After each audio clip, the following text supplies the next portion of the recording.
Hey guys, welcome back to my channel. চলে এসেছি কিন্তু আজকে আরও একটা নতুন ভিডিওর সঙ্গে। আজকের ভিডিও কিন্তু পুরো আলাদা হচ্ছে, কারণ আজকে আমি তোমাদেরকে দেখাতে চলে এসেছি যে কি করে তোমরা বাড়ি বসে দোকানের মতো ভালো বিরিয়ানি বানিয়ে খেতে পারবা। আমার একটা দিদি আছে, শুনেছি নাকি ও খুব সুন্দর বিরিয়ানি করে, তো ওকে অনেক দিন ধরে বলছিলাম যে বিরিয়ানি করে খাওয়া। তো ফাইনালি ও আজকে টাইম পেয়েছে, তো আজকে আসবে বিরিয়ানি করতে।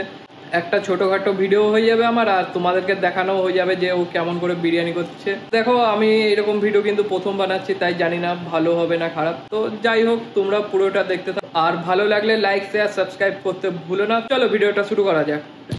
কামধুনো রং আর লবণ দিয়ে আলুটা সেদ্ধ করে নিতে হবে। সবটা দিলে টেস্ট হবে। খোয়া ক্ষীর দিতে হয়, বুঝলি তো? খোয়া ক্ষীর দিলে আরও টেস্ট হবে। দুধের মধ্যে কামধুনো রং আর কেশর ভিজালাম। অল্প আগে সাদা তেল দিল, এবার ঘি।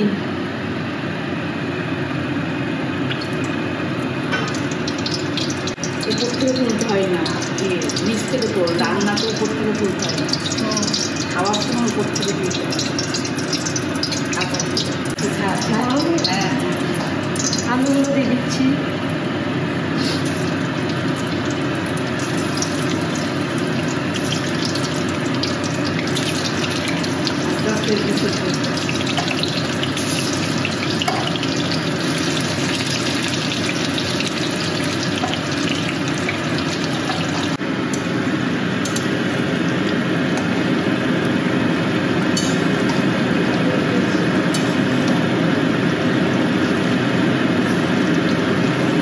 বেরেস্তা করার জন্য পেঁয়াজ দিচ্ছি।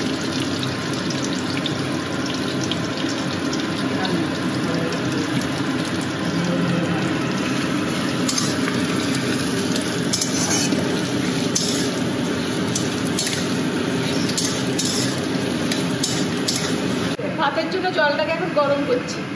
গোল্ডেন ব্রাউন করা হয়ে গেছে, পেঁয়াজগুলোকে এবার তুলে নিচ্ছি। ওই আর হচ্ছে 1 চামচ আদা বাটা, 1 চামচ রসুন বাটা, একটা পেঁয়াজ বাটা, আর গোলমরিচ, এলাচ, দারচিনি, লবঙ্গ, জায়ফল, জয়িত্রী, কাবাব চিনি সব একসাথে বেটে মাখিয়ে দেওয়া হচ্ছে। এবার ম্যারিনেট করা মাংস ভাজা হবে। বিরিয়ানির মাংসটা এবার কষানো হবে। মাংসটাকে আস্তে আস্তে কষানো হচ্ছে। জল ফুটে উঠলে চালগুলোকে দিয়ে দিতে হবে।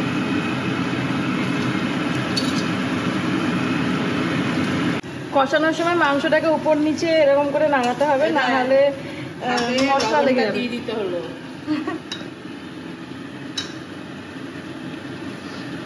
স্বাদ মতো লবণ আর চিনিটা দিয়ে দিতে হবে।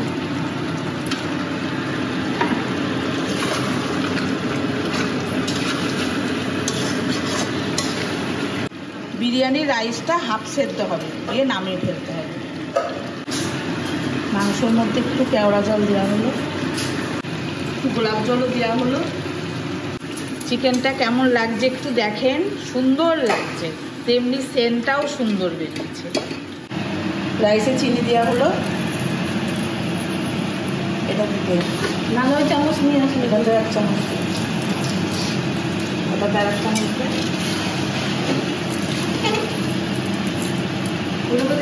হ্যাঁ, আর একটু দিয়ে এইভাবে ঝাঁকিয়ে ঝাঁকিয়ে চিনিটাকে মিশিয়ে দিতে হবে। একটু গরম করে নিচ্ছি, তারপরে রুম মধ্যে সাজিয়ে বসিয়ে দেওয়া হবে। ভালো, প্রথমে হাঁড়িতে চলে গেছে ঘি, এরপরে চলে যাচ্ছে রাইস, এবার চলে যাচ্ছে বেরেস্তা আর আলু ভাজা, এরপরে লেয়ারে যাচ্ছে চিকেন।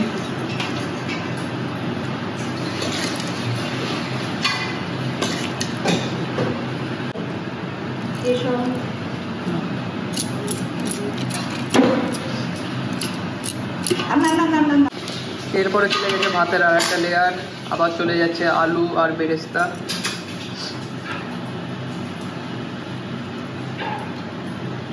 এবার আবার আর একটা মাংসের লেয়ার।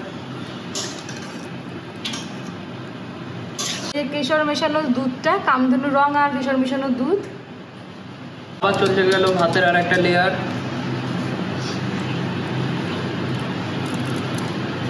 গোলাপ জল, তারপরে দেওয়া হচ্ছে কেওড়া জল, আর এই আলুগুলো বেশি সেদ্ধ হয়ে গেছে তো ঘুরে দিচ্ছি। তারপরে দেওয়া হয়ে গেল বেরেস্তা, তারপরে দেওয়া হয়ে গেল কেশর,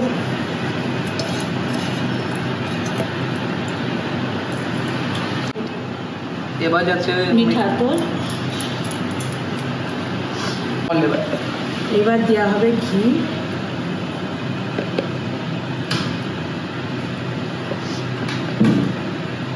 হাঁড়িটা সাজিয়ে বসিয়ে দেওয়া হলো। এবার জলের উপর বসাবো, আধ ঘন্টা 30 মিনিট জলের মধ্যে ভাপ নেবে, তাহলে কমপ্লিট হয়ে যাবে। গরম জলের উপর বসিয়ে ভাপে বসিয়ে দেওয়া হলো। 30 মিনিট হয়ে গেছে, এবার গ্যাসটা বন্ধ করে কিছুক্ষণের জন্য রেখে দেবে, 5-10 মিনিট মতো থাকবে।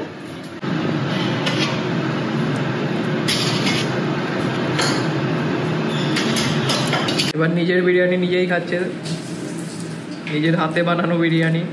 কেমন হয়েছে? তুই বল খেয়ে কেমন হয়েছে?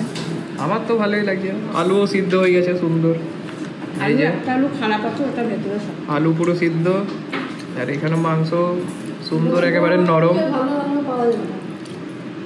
খাওয়াবে। তো এখন আমি ফাইনালি খাই, এবার নিজেকে বলবো কেমন হয়েছে। পুরো দোকানের মতো হয়েছে। আমার সর্দি লেগে বলে আর বেশি কথা বলছি না, বাকিদের কাছ থেকে জেনে নিই কেমন হয়েছে এবার। সুন্দর হয়েছে, ভালো হয়েছে, সুন্দর, খুব ভালো হয়েছে। Heavy heavy. দোকান পেজ নাকি? না, আমি বিরিয়ানি ভালোবাসি না, কিন্তু গদ্দি ভাই বিরিয়ানি খেতে খুব সুন্দর লাগে। আমি বিরিয়ানি অত ভালোবাসি না, কিন্তু খুব ভালো হয়েছে। করবি প্রতি সপ্তাহে, তাহলে শিখে যাবি, এর থেকেও ভালো শিখে যাবি করতে করতে। এরপর কি চিকেন চাপ? চিকেন চাপটা শিখে নিবি। হুম।